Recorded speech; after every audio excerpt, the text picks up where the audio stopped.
Hola a todos, bienvenidos al episodio 44 de Podcast MTG, un podcast de Premodern. Hoy vamos a hablar de una cosa de la que acabo de hablar literalmente hace un par de días, pero en inglés. Esta semana me he decidido a editar un primer episodio de Podcast MTG en inglés para, bueno, para ver la reacción de la gente, para ver si gustaba, porque me apetecía, para comprobar qué tan malo es realmente mi inglés, si había gente capaz de entenderlo o no, y porque no se me ocurría una mejor manera de estrenar una versión inglesa del podcast que con el tema que vamos a tratar hoy, que es mi experiencia en el European Pre-Modern Invitational Championship, o sea, en el EPIC. Antes de empezar a hablar de todas las cosas relacionadas con el propio evento en sí, me gustaría dar la enhorabuena a todas aquellas personas que de una u otra manera se han visto involucradas en este proyecto. Desde los 10 jugadores hasta todo el equipo de producción de Wack Wack MTG para llevar a cabo los directos, desde las manos en la sombra controlándolo todo como Anton Jens y William Hurst desde los Estados Unidos, a todas las personas involucradas, incluyendo a todas aquellas que hayan visto o vayan a seguir viendo los episodios del Epic. A todos los que han hecho esto posible, muchas gracias. Bien, como podréis recordar, o si no, id a checarlo en el primer podcast que hice referente al Epic, era un torneo de 10 personas, de 10 países diferentes de la Unión Europea, uno por cada país, aunque hay alguna trampa como Valerio, que es italiano y vive en Bristol, pero bueno, ninguno de los dos países estaba repetido, así que una trampita, pero se acepta. Repartidos en dos grupos elegidos al azar y haciendo un round robin, o sea, jugando todos contra todos para determinar quiénes son los dos mejores de cada grupo que pasarían a jugar las semifinales.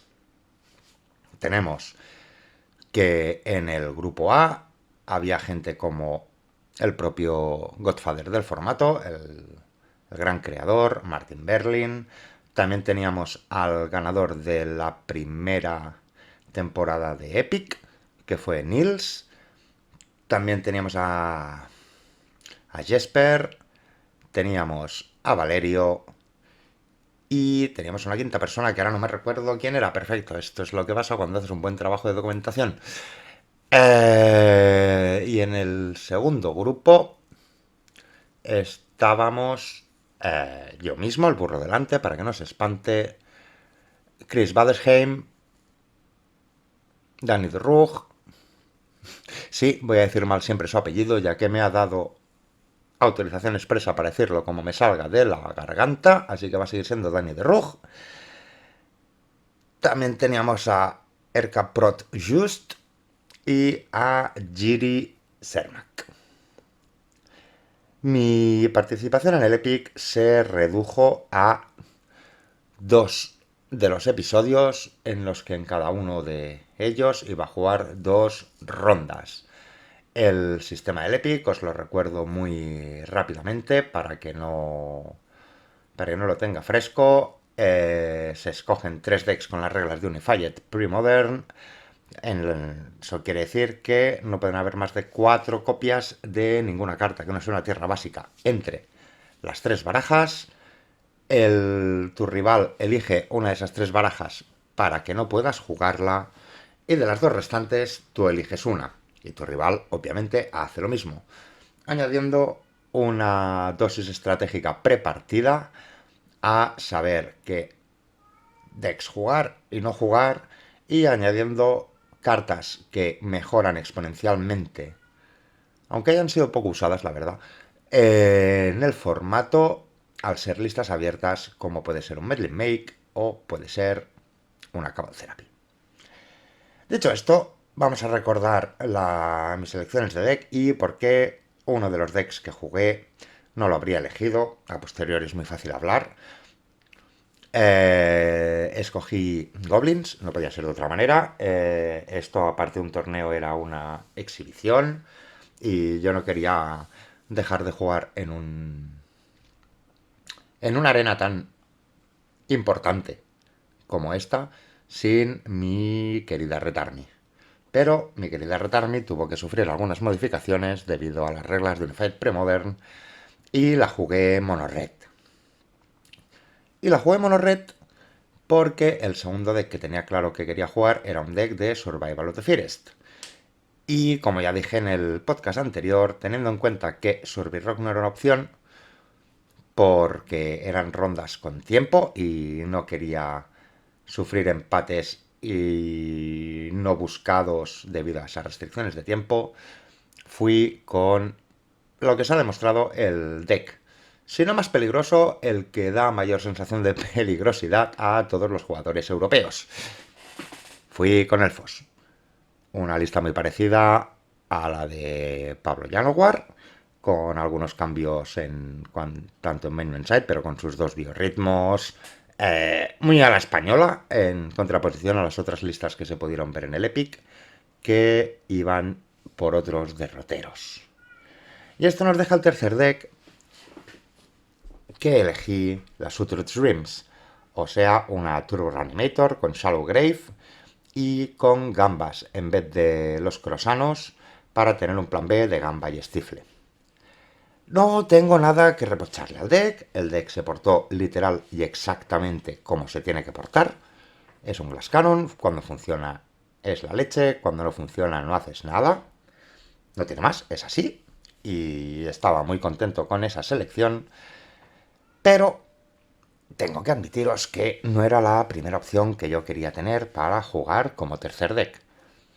Pero debido a que no tenía todas las cartas, no confiaba en que llegaran todas a tiempo y en ese momento no quería gastarme, aún no tenía el tiempo, las ganas, llamadle lo que queráis, para conseguir todas las cartas a tiempo para jugarlo, descarté jugar Devourer.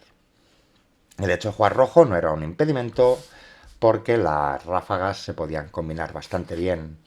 Habiendo 8 disponibles, podías poner 4 y 4 entre los dos decks. Y no hay ninguna otra carta roja más que se compartiera. Pero, por logística y porque, no voy a mentir, yo estoy muy contento con haber elegido Sutured Dreams, aunque luego haya ido como haya ido. Ese es otro tema. Pero sí que es verdad que como tercer deck no fue realmente mi primera opción. Vamos a hablar un poquito sobre cómo fueron las rondas y sobre cómo se ha desarrollado todo este Epic.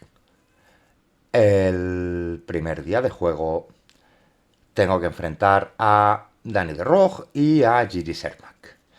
Dani de Rug banea mis elfos. No, mentira. Dani de Rug fue el único que no baneó mis elfos. Dani de Rug dejó mis dos decks de bichines, tanto elfos como goblins, y baneó el deck de Sutured.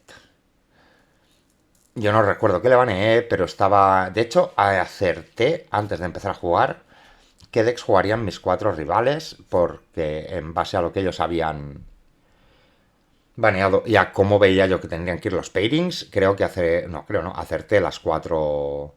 ¿Cuáles eran los cuatro enfrentamientos? Y yo sabía que a Dani, habiéndole baneado Fluctuator, él iba a jugar Replenish porque había baneado mi único deck que podía luchar contra Fluctuator y Replenish de tú a tú sin darle tiempo ni a jugar una tierra o a jugar una como mucho, y dejando el pairing a partidas que se fueran alargando un poquito más en el tiempo.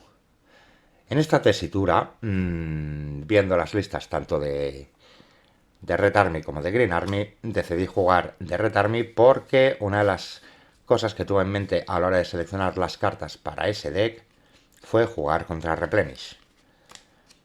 Porque no nos olvidemos que aunque sea un pairing increíblemente difícil, si conseguimos que la partida se largue y que nuestro rival llegue a 4 manás, sí que es verdad que si nosotros podemos poner el modo Delver, el modo Tempo, Agrocontrol, controlo tus tierras y voy pegando con mis 2 o 3 amenazas que si hay un lacayo en mesa van a ir siendo cada vez más, había una opción. Esta opción de side se veía recompensada por la friolera de una carta más, que era la anarquía, porque su mejor game plan contra mí era ir resolviendo los spells de coste 4 de uno en uno. Evidentemente, si puedes llenar un poquito el cementerio y luego jugar un replenish, pues miel sobre hojuelas, pero puede que yo no te dé tiempo para hacerlo y es mejor jugar las amenazas rápido, sobre todo la Parallax Wave para parar el primer ataque y luego ya una palescencia para que la Parallax Wave se quede ahí para siempre. De hecho, así fue literalmente como transcurrió la segunda partida. Y la primera nos llevó hasta un punto muy interesante en el que tanto Dani como yo nos olvidamos de quitarle un contador a una Parallax Wave que debería haber muerto en el momento en el que ese contador se le hubiese ido. Realmente no estoy muy seguro de que hubiese cambiado mucho el devenir de la partida. Yo seguía estando pendiente de poderme robar los fanáticos para hacerle daños y los Lightning Bolts que llevaba de main para intentar conseguir limarle los últimos puntos de vida que le quedaban para ganar esa primera partida.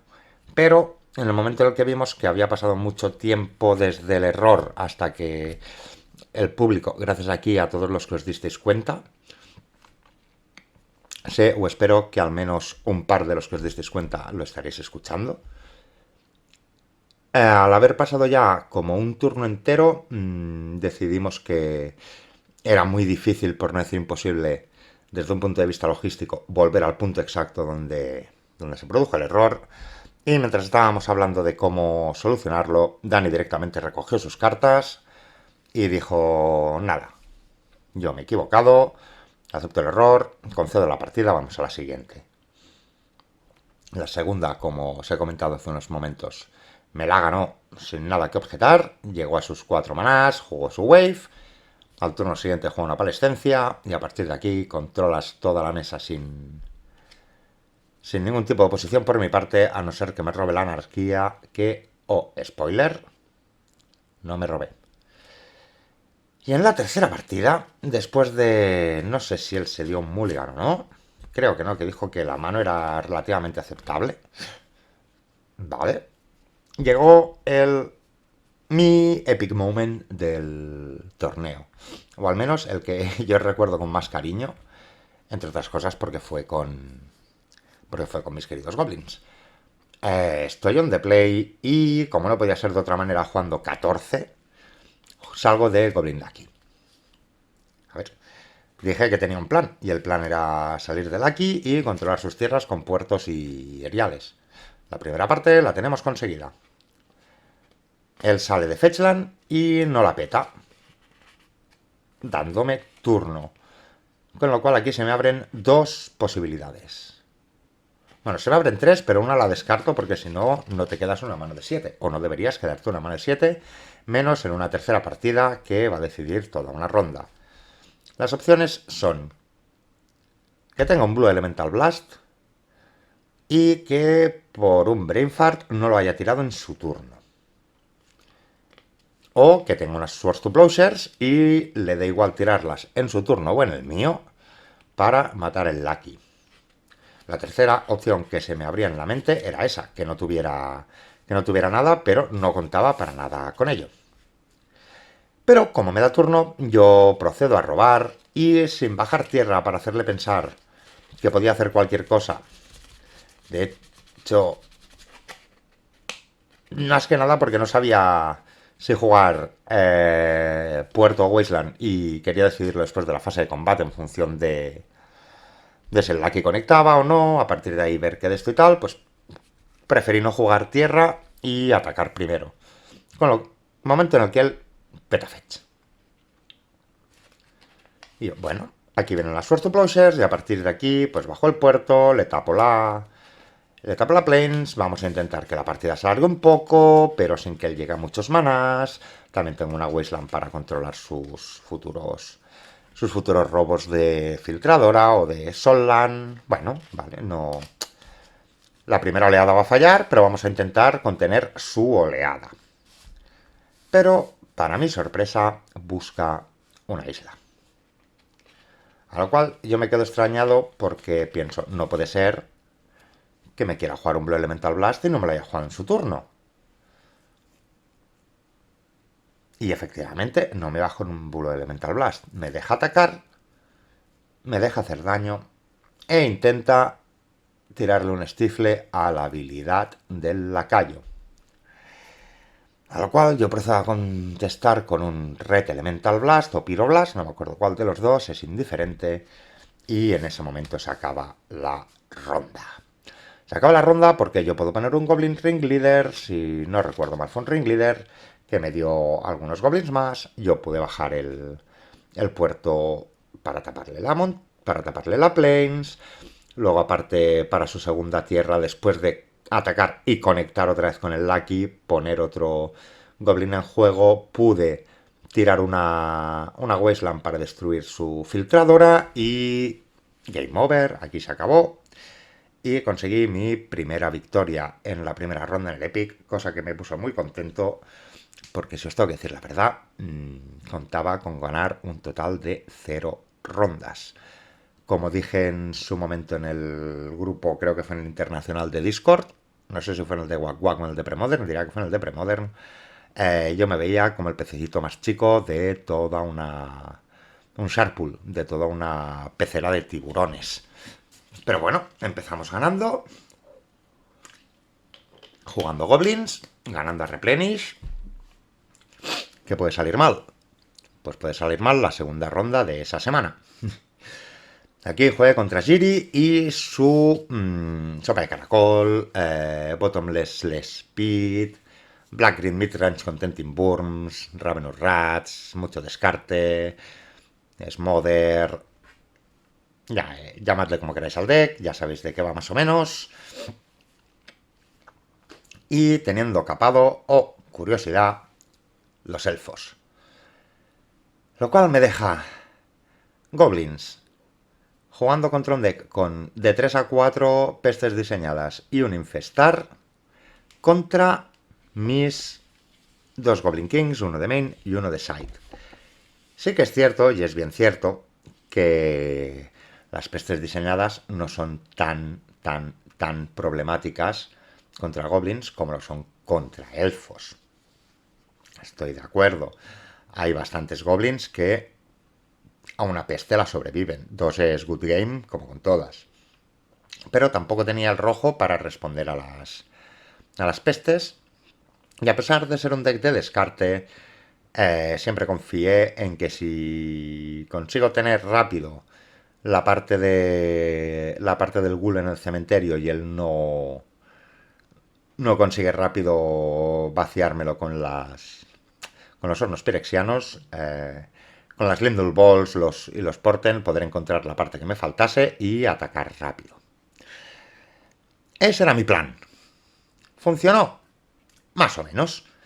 En la primera partida me procedo a marcarme un Mulligan a 4. Es un Glass Cannon, esto es lo que hay.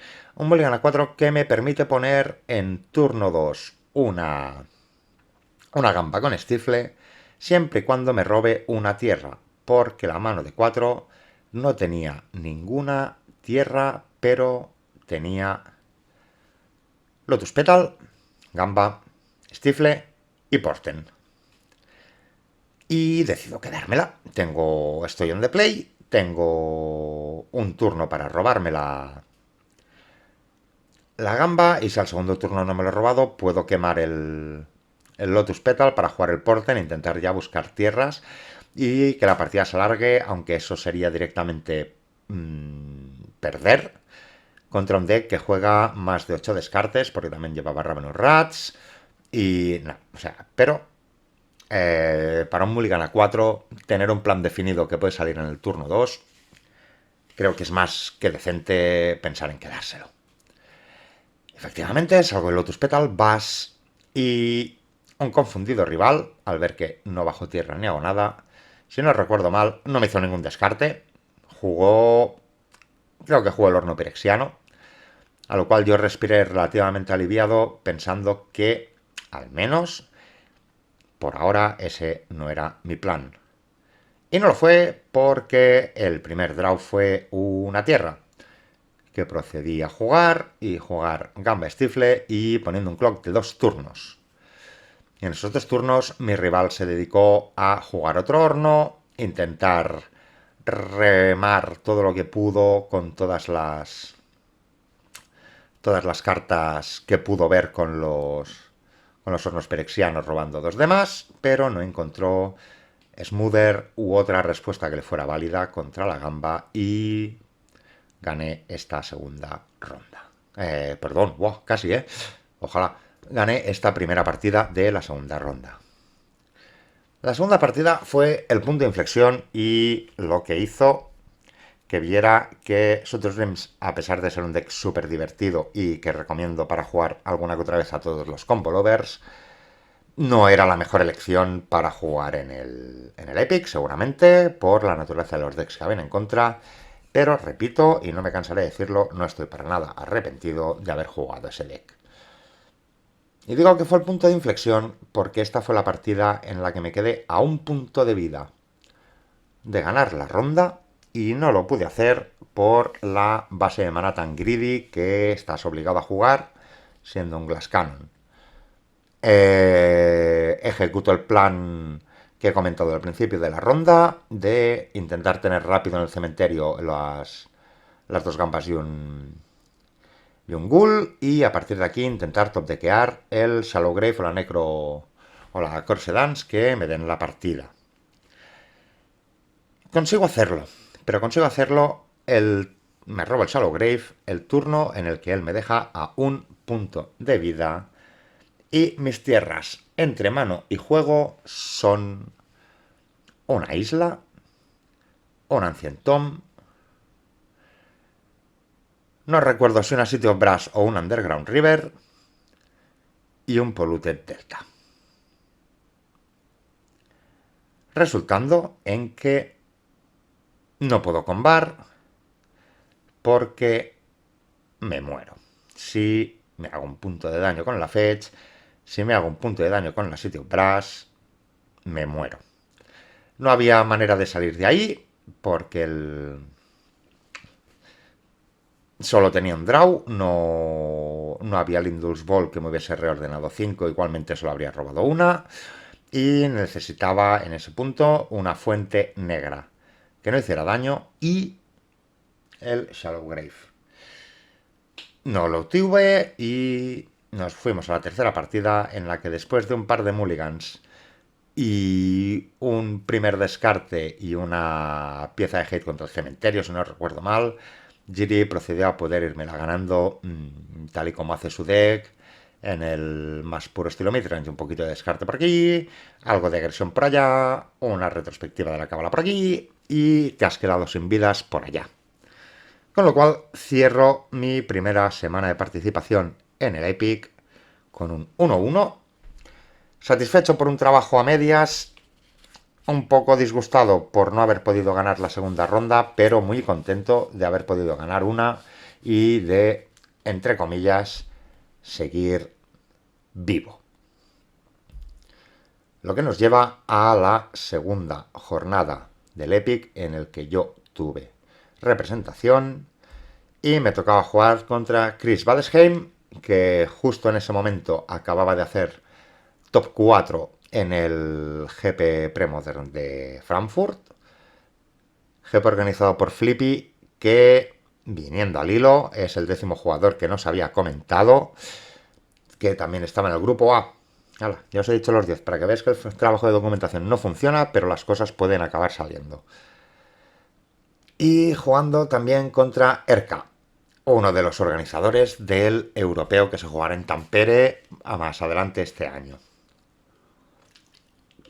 Torneo para el que os comento que si tenéis pensado ir, y habíais mirado ya la localización del torneo, no ha cambiado de Tampere, sigue siendo en Tampere, eso no va a cambiar, pero han cambiado el venue, han pasado de un venue que tenían reservado a otro un poquito más pequeño y acorde al nivel de las inscripciones que están teniendo a día de hoy. Le deseo todo a mejorar, que haya toda la organización del europeo, que les salga todo lo mejor posible. Yo, desgraciadamente, no podré asistir. Son muchos días fuera de casa, sin poder tener disponibilidad de días personales en mi trabajo por la naturaleza que tiene y teniendo en cuenta la intrínseca logística del viaje hasta el Círculo Polar Ártico, no pero casi, impiden que realice ese tipo de viajes. Pero en fin, volvamos aquí, dejemos de disgregar por lo menos un ratito, habrá más digresiones, no os preocupéis. En la segunda jornada me toca jugar contra Chris en el primer turno y, para sorpresa otra vez de nadie, me banea los elfos. Elfos que ha sido con diferencia el deck que más se ha baneado en este Epic. Solo se ha podido ver en cámara creo que una vez, como mucho dos, y eso que como 4 o 5 jugadores lo teníamos en nuestro lineup. Como digo, si tenemos que hacer caso al Epic en algo, no es representativo, ¿eh? No lo tengáis como algo representativo. Pero si tenemos que tener en cuenta algo, es que Elfos es el mejor deck, porque es el deck que nunca te van a dejar jugar. Sabiendo que él me había baneado Elfos y sabiendo que yo le había baneado a él Red, Green, Ponza o Az, las opciones que nos quedaban disponibles a mí era Suited Dreams o Red Army, y a él era o Enchantress o Mono Blue Stiflen Out. Y teniendo en cuenta que Chris es un prominente miembro del grupo Mega, Make Enchantress Great Again, di por supuesto que elegiría jugar Enchantress porque, otra vez, contra la versión con verde, sin verde, perdón, de Goblins, Enchantress es poco menos que un Tourmalet cuesta arriba 3 veces seguido. Y al menos con Suited Dreams podía intentar ganar la carrera para ganar la ronda antes de que él pudiera conseguir desarrollar un mínimo su plan. Pues bien, eso no pasa. No pasa porque, aparte de que me hago algún mulligan de más, él siempre puede poner en turno 1 la Mirror's Guile para controlar de forma perfecta sus robos. Eso incluye el quitarle un pasto de elefantes que invalida mi plan de One Turn Kill, porque con un pasto de elefantes las criaturas negras no pueden atacar, y el Sutured Ghoul es muchas cosas, y entre ellas negro, con lo cual caquita le da, mientras lo pueda mantener en mesa, le da 2 turnos o los que sean de vida para que yo tenga que encontrar respuesta en forma de cheno. Va por post-site, no main. O que baje una gamba e intente conectar 2 veces con ella, siendo muy ambicioso en ese aspecto, porque no es algo que sea realmente factible en un deck con los propios Elephants Grass, la incomunicación, los Sterling Group para buscarlos, las Parallax Wave y y Swords to Plowshares entre main y side. No sé si llega a jugar los 4, pero si no lo hacía casi. Las partidas van como he dicho que tenían que ir. En una de ellas le tiro un mask para quitarle el Elephant's Grass que tiene en la mano después de un mulligan a 6 o de un mulligan a 5, para seguidamente, directamente en el próximo drop, robarse otro y jugarlo, evitando así que pueda combar. Fue en la segunda, si no recuerdo mal, porque eso me llevó al punto de hacer una de las jugadas más contraintuitivas que puede tener este deck, pero que a la vez de contraintuitiva es mala porque te deja casi sin recursos, pero contra la que no tenía nada más que hacer. Solo si quería intentar ganar la partida tenía que rezar porque él no tuviera Swordsduplosis en 2 turnos y que me dejara jugar tranquilamente esta jugada. Y evidentemente no pasó. Que es combar con Shadowgrave, proceder a jugar el Ghoul exiliando las 2 gambas. No es especialmente relevante dejar una gamba en el cementerio y hacerlo solo 12-12, porque que esté en el cementerio o que esté exiliada, da igual. El segundo Ghoul no va a pegar, no vas a llegar nunca o casi nunca a poder tener los recursos suficientes para hacerlo. Así que decidí a generar el Ghoul 24-24, a no pegar porque había en juego un bonito Elephant's Grass, pero sí a jugar un Dreadnought de la mano y sacrificar el propio Ghoul a la trigger del Dreadnought. Sí, con el supuesto deck más unfair en el que se juegan gambas, yo jugué una gamba y sacrifiqué más de 12 de fuerza para que se quedara en juego. Así me fue la ronda. Después de perder 2-0 y este 2-0 es importante, luego os explicaré el por qué. Procedemos a jugar la última ronda contra Erka. El lineup de Erka era realmente curioso porque contenía una Tenland Stompy, deck que considero que es precioso de ver jugar, pero que en el Premodern actual le falta una puntita de algo, le falta una chispa, le falta un poquito de alcance para poder llegar a hacer esos últimos daños que siempre se te quedan al momento de finiquitar, cuando el rival estabiliza. Como Goblins puede tener un ataque sorpresa con prisa gracias a un Warchief, o los elfos tienen el factor de ups, te he combado. Slide, no vamos a hablar de chispitas y slide, ¿vale? O sea, las tiene todas, ya está, no tiene más. Creo que es ese puntito que le falta al deck para ser algo realmente competitivo. Y sinceramente para mí es una lástima que no lo sea, porque es un deck que me gusta mucho verlo jugar y jugarlo. Luego también tenía una Becky Burn. RG Agro, RG Slide, llamadlo como queráis. En el hueco del coste 2, en vez de llevar las River Boas, llevaba los fragmentados que cuando bloquean o son bloqueados ganan +1/+1. Spinning, creo que se llaman. Y luego llevaba, y todos mis respetos por ello, Sikatok. El Ronaldo, el cabezón, una de las cartas con más motes en toda la historia del juego, incluido Doratok. Todos los que hayáis visto los parches o los tapetes de la ECOS 2024 entenderéis la referencia. Si no, mirad en el canal de YouTube algunos vídeos de la liga del año pasado y veréis a qué me refiero. Es un bicho que me encanta, le tengo un cariño muy especial al Sikatok y me hizo mucha ilusión verlo en algunas listas en el Epic. Por configuración de decks decidí banearle la Becky Burn. Era la opción más obvia a banear. Agro con alcance. Se puede comer mis chinches, puede correr más rápido que mis chinches. Me deja abierta la opción de jugar la Suited Dreams y intentar combar antes de que él me mate, con una ventana de 3-4 turnos. Si el deck hace lo que quiere, lo que quieres que haga el deck es más que suficiente.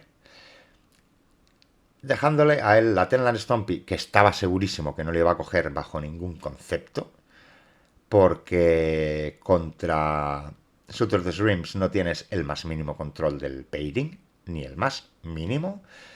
Tú solo vas a jugar tus criaturas y esperar que el otro no te combe e intentar correr para que esa ventana de turnos decrezca. Con lo cual deja como única opción viable jugar Sikatok. Y jugando contra Sikatok me sentí muy cómodo eligiendo jugar mis Goblins. En estas nos vemos que en la primera partida Erka va un poco a remolque, falla algún land drop, yo le voy controlando un poquito las tierras con un Rishadan Port para que a pesar de no poderse robar la cuarta tierra, no tuviera 3 manas disponibles, sino solamente 2. Voy consiguiendo que eso sea así y consigo ganarla. Y en la segunda partida pasó una de esas cosas que tanto pasan post-side jugando Goblins, que la gente que no acostumbra a ver Goblins le impresiona mucho que esto sea así, pero que es algo que pasa con mucha más frecuencia de lo que la gente se pueda llegar a pensar, que es activar el modo Goblins Control. El modo Goblins Control implica que tú vas a ir llenando la mesa de chinches, pero no vas a atacar o vas a atacar muy poco porque sabes que a la vuelta tu rival te puede hacer un destrozo. Como era el caso de Erka cuando, a la que consiguió juntar 3 manás, jugó su primer Sikatok, a lo cual yo decidí frenar mi ofensiva después de 4, 6, 8 daños, no recuerdo cuántos. Al menos no era una peste. Y al turno siguiente, 2 turnos después, procedió a jugar el segundo Sikatok. Un poco redundante, pero siempre puedes dejar uno para bloquear y con el otro atacar. Y aquí quiero hacer una aclaración y es el por qué sidee mal poniendo la Tormod Script cuando realmente no es muy útil, cosa en la que estoy de acuerdo, pero tengo mi razonamiento que no le va a gustar ni le va a convencer a nadie, como la Spirokinesis de main en la RG, pero fue el razonamiento que hice en su momento. Y es que de esa lista me daba miedo, mucho miedo, 2 cartas, que son las que le permitían ganarme de un solo ataque. Una es el Shadow Rift, contra la que mis únicas respuestas son los Red Elemental Blast, y la otra es Wonder. Si Sekatok va pegando por el suelo y no ha pasado nada realmente extraordinario, yo voy a poder ir bloqueando una cantidad ingente de turnos. Pero cuando digo ingente, es ingente.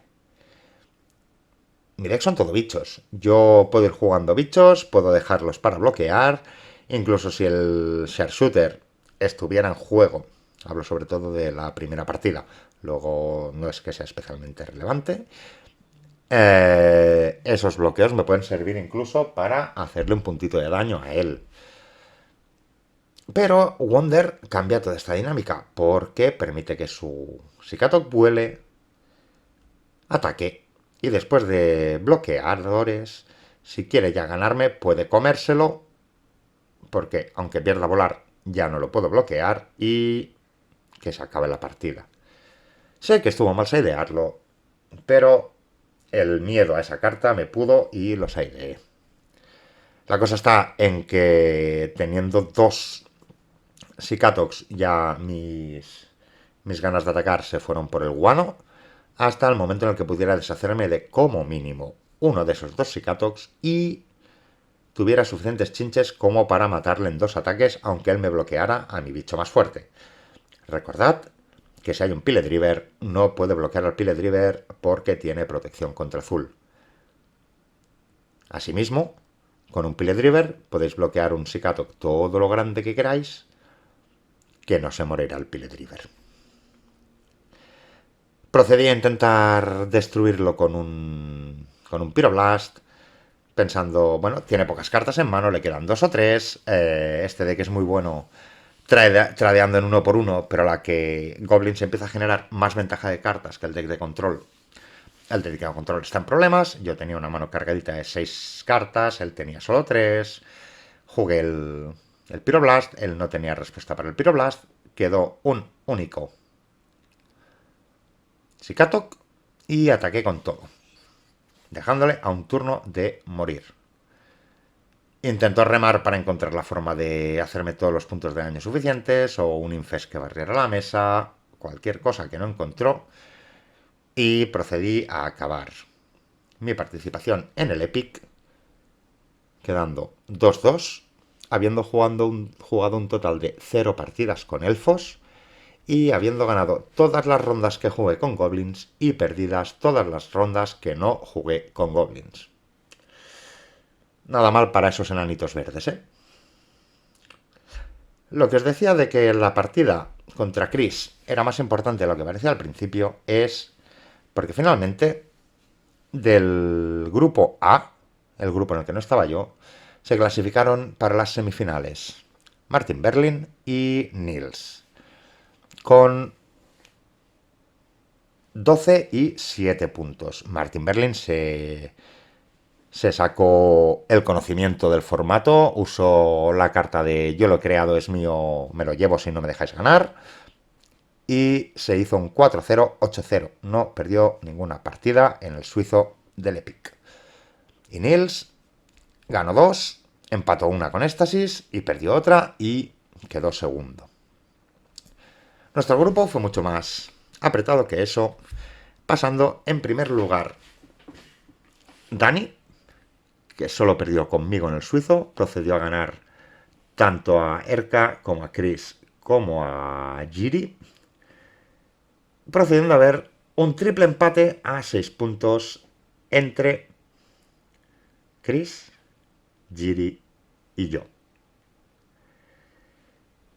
Se clasificó segundo del grupo Chris por tener una partida ganada más que yo y o una partida perdida menos que yo. Si aunque no hubiese ganado la ronda contra Chris, hubiese conseguido ganar esa primera partida contra Chris y el resto del épico hubiese sido igual, es decir, que Chris hubiese perdido contra Giri de la misma forma y tal, o sea, eran muchos ISIS, no estoy criticando ni diciendo que merezca nada, esto vaya por delante, pero si todo hubiese sido exactamente igual, excepto una partida contra Chris, el que hubiese quedado segundo del grupo era yo y Chris hubiese quedado tercero. Igualmente, estoy muy contento con haber podido llegar a jugar este torneo. Muchas gracias a todos los que hicieron posible, han hecho posible Epic y han hecho posible que yo participara en él. Vosotros sabéis quiénes sois. Muchas gracias. Y no me queda nada más que deciros que al día de la grabación de este podcast, las semifinales ya se han jugado, dejando la gran final entre Martin Berlin, que por cierto ahora está 5-0, 10-0, intratable, es su formato, como alguien le diga cualquier cosa, puede banear una carta en respuesta y se acabó, no pasa nada, jugando la final contra Dani, que ganaron respectivamente a Chris y a Nils en sus enfrentamientos. La final se jugará el próximo martes 3 de junio, un día relativamente importante para mí porque se cumple mi fecha de nacimiento y haré 44 añetes. Y de regalo tendré ver las finales del Epic.